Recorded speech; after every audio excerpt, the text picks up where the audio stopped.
Hi and welcome to the Sewing Studio. I'm Anna and this video is all about the Bernina L460 Overlocker. I'm going to talk you through its features. I'll show you everything that comes in the box. I'll show you how to thread the machine, show you some of its capabilities, and then I'll talk a bit about warranty and support. Now, if you've not got the time to stay for the whole video, we have split those into chapters, so do feel free to forward on to the part that's most relevant for you.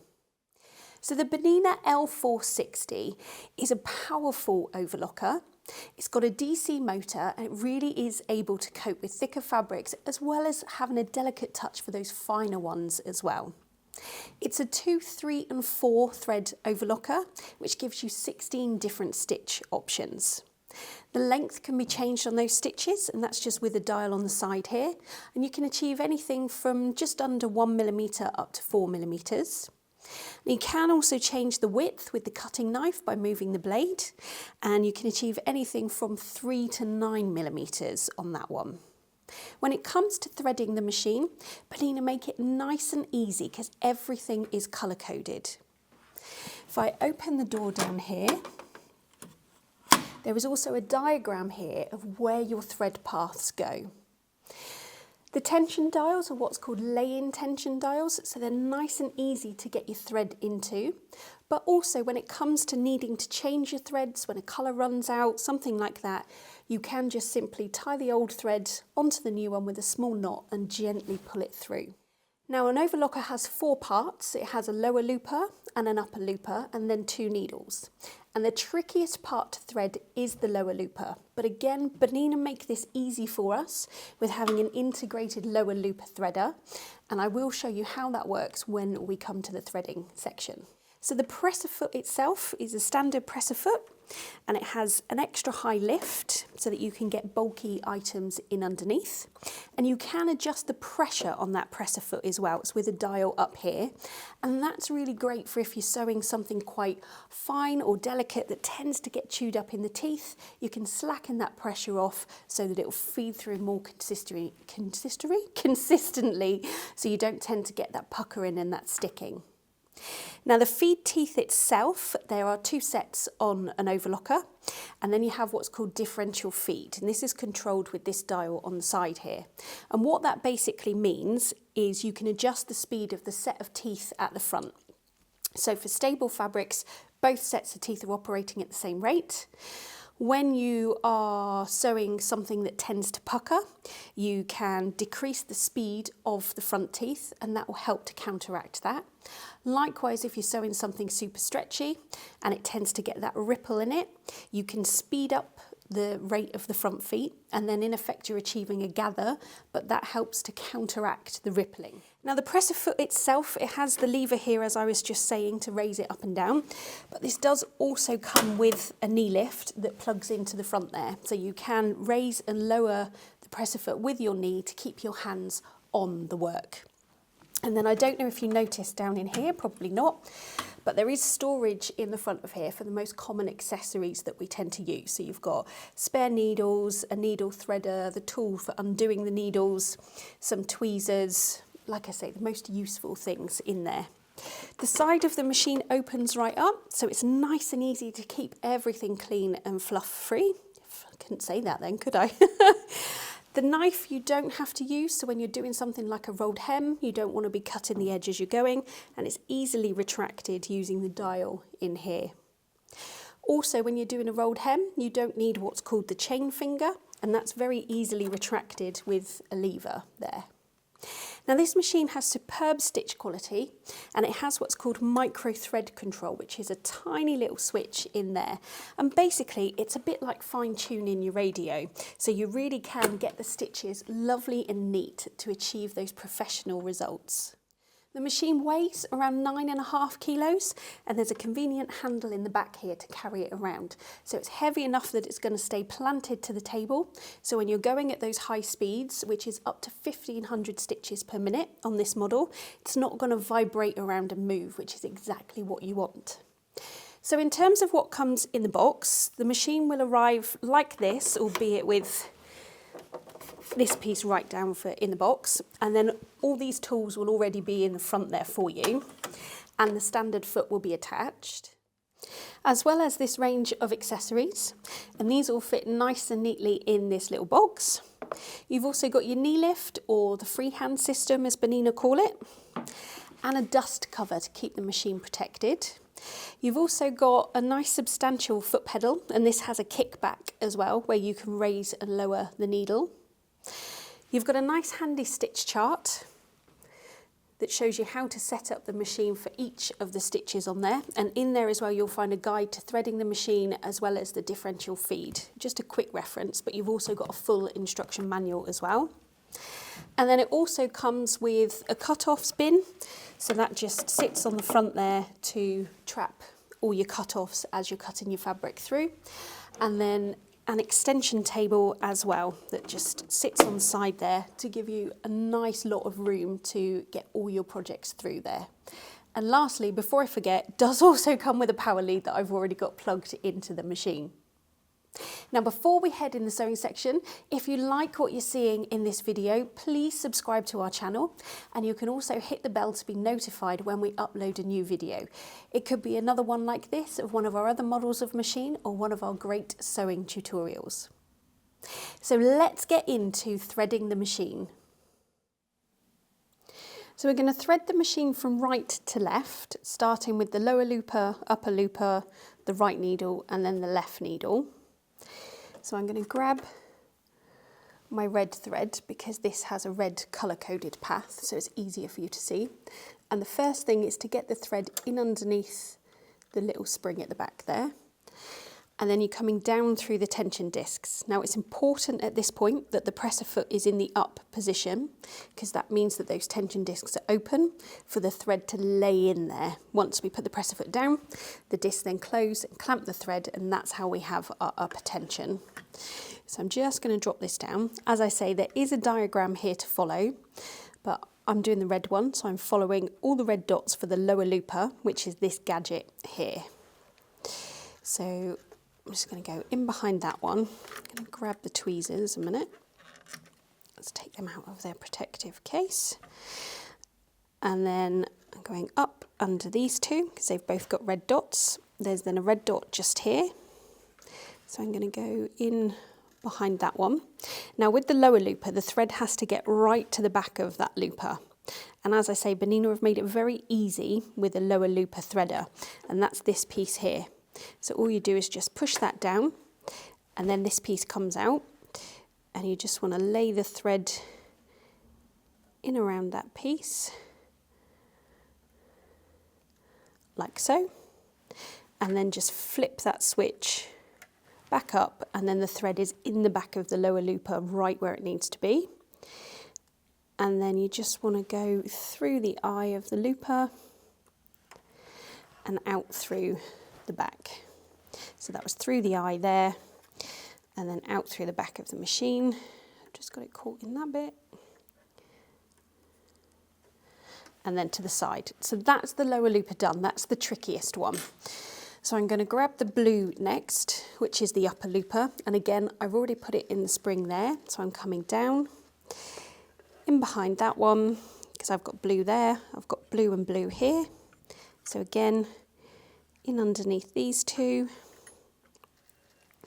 I've got blue here, so it goes in and around this kind of pigtail, as I call it. It's just a guide, not a pig's tail. And then through the eye of the upper looper, in through there. Again, out the back of the machine, not getting it caught on anything, and under the foot. Okay, so that's the two loopers done. So onto the needles. We'll start with the right one first, which is colour-coded green. So again, I'm coming down. I'm going to go along, and then I've got a green dot here. So I'm going to go over that piece there. There's two guides at the top here, so I'm doing the right needle. So I'm going to stay to the right, and again to the right of the guide just at the top of the needle there. Lastly, through the eye of the needle. As I say, there is a manual needle threader in with the tools, but I'm just going to do it with the tweezers. Like so. Take it out the back. Now I've got it in at angle. There we go. There it is, and under the foot. And then lastly, the left needle, again, got it in the spring, I'm just coming down. Oh, I can see I haven't got that one underneath there. So that needs to go under. There we go. So in that one, over this, and this time I'm following the yellow dot, so I'm going over the top one, in the left guide, in the left guide, and then through the eye of the left needle.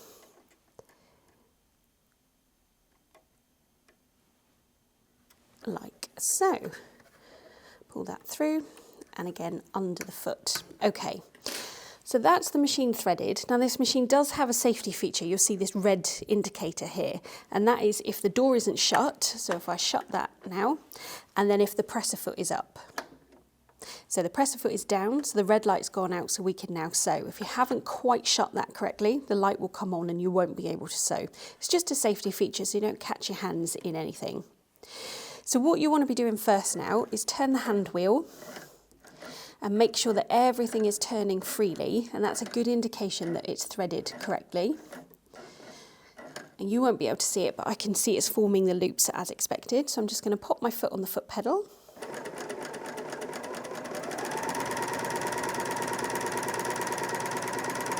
Pull those threads out, and I can see everything is looping as it should do. So everything is correct with the threading. If something was stiff or something had got caught, then something's not quite right, so you need to go back and revisit it. So let's start with a stable fabric. So I've got some cotton here, just 2 layers of a medium weight. And I'm going to start with all my tensions on number 4, and we'll see what the stitch looks like. Now I've got the blade up, so I'm going to cut it as I go. I don't really need to worry about a seam because it's just a practice piece, but I could use the edge of the foot, or I can use the seam guide that comes in and slots in there to keep me on the straight and narrow if you like. So I'm just going to raise the foot and pop the fabric in and make a start.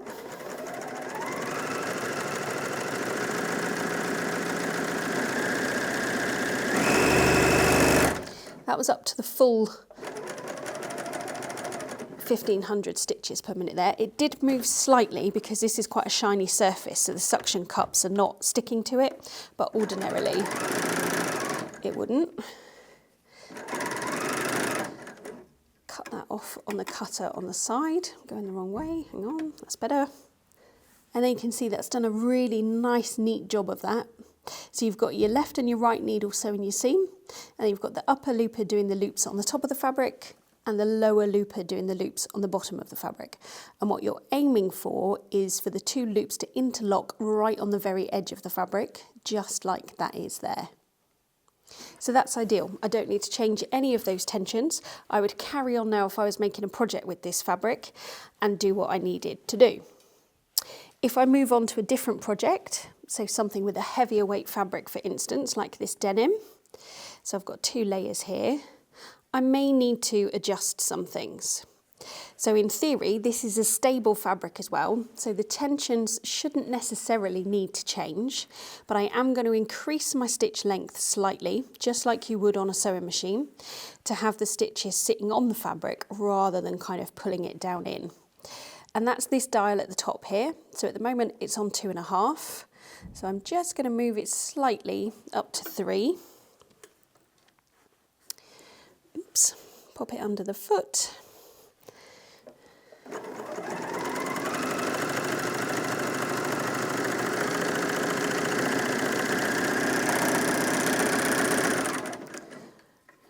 Trim that off.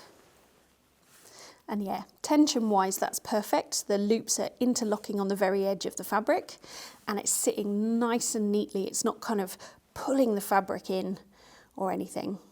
So let's double that over now and go through 4 layers. Now, in effect, what we're doing now, because we've doubled up on this, we're filling this space more. So it's going to end up with the stitches a lot tighter. So for that reason, I'm just going to reduce the tension on the 2 lower loopers, only by half a number, it's not a millimetre, but half a number. So down to 3.5 rather than 4. I'm going to pop it underneath.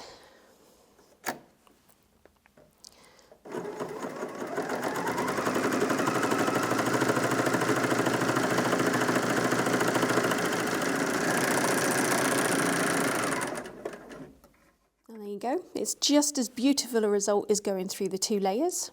Again, the loops are interlocking on the very edge of the fabric, which is what you want. And underneath is just as neat. As I said, this machine has got a powerful motor in it, so it does have the ability to cope with thicker types of fabric. Now, when it comes to moving on to something with stretch, this is a fleece that has quite a lot of stretch in it. I'm going to pop these back to 4 and pop the stitch length back to 2.5. So we're kind of starting from the ground up, if you like, to get the best results on this type of fabric. So I'm going to pop it in underneath the foot.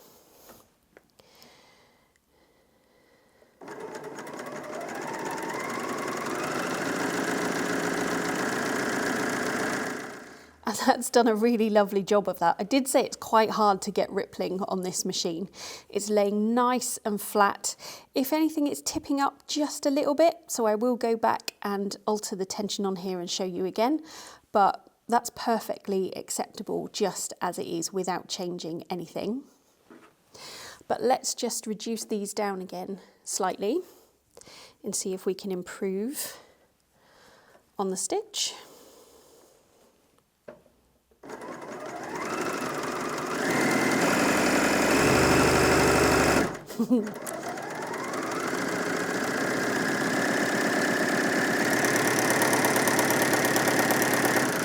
Again, that was up to the full 1500, just to give you an idea of just how fast this machine sews.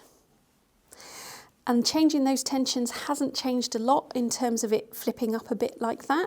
Sometimes it's the nature of the fabric, but what I'm going to do next is increase the stitch length. So I'm going to go up to 3.5.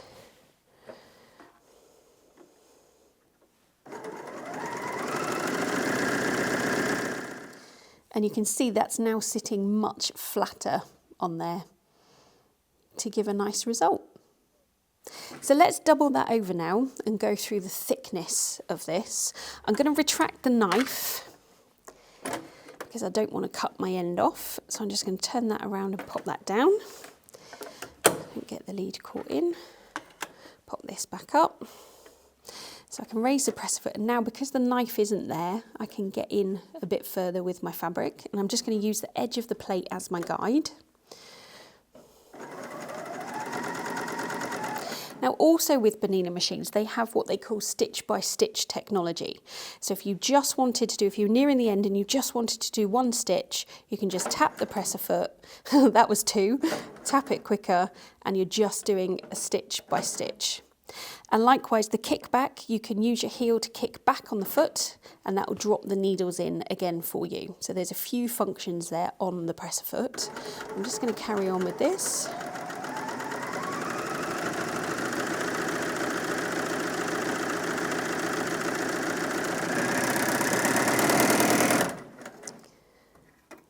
This machine's nice and quiet as well compared to a lot of overlockers. But you can see what a lovely job it's done on those 2 layers of fleece. And again, the loops are interlocking right on the very edge of the fabric, which is exactly what you're after. So I hope that gives you an idea on just how easy the machine is to thread and tweak just ever so slightly to get good results on different types of fabric. And I would always urge you to do a sample before you embark on larger pieces of fabric so you know you're going to get your best results from your projects. So this machine comes with a 2-year warranty, and in the box you'll find this card that explains the warranty to you and how to register your machine with Bernina. And don't forget, we're here at the sewing studio as well for any help or advice that you might need with your new machine. So I hope now we're nearing the end of this video, I've managed to demonstrate to you just how easy the Bernina L460 Overlocker is to thread and to use, and the beautiful stitch results that it produces. If you've decided that this is the right machine for you, head on over to our website and grab yours now. Delivery is fast and it's also free.